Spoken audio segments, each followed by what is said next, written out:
बिस्मिल्लाहिर्रहमानिर्रहीम अस्सलाम वालेकुम। बेनज़ीर इनकम सपोर्ट प्रोग्राम में नए लोगों को शामिल किया गया है। उनकी किस्त कब पाएगी, फाइनल नोटिफिकेशन जो है चेयरपर्सन रुबीना खालिद की मीटिंग में बताया गया है कि उनकी जो न्यू किस्त है वो कब तक जारी की जाएगी। तो वीडियो पूरी देख लेना। वीडियो का आगाज़ करेंगे उससे पहले अगर आप हमारे यूट्यूब चैनल पर नए हैं तो हमारे यूट्यूब चैनल को सब्सक्राइब करें, साथ में बेल आइकन को भी लाजमी प्रेस कर देना ताकि बर वक्त हमारी वीडियो आपको यूट्यूब पे देखने को मिलती रहे। शुरू करते हैं आज की इस वीडियो को।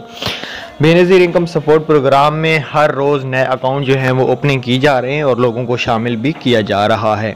तो भाई मेरी आपसे गुजारिश है, अगर आपका भी PMT स्कोर 32 से कम है और आप जानना चाहते हैं कि आपके पैसे आ चुके हैं या नहीं, तो इसका सिर्फ एक ही हल है।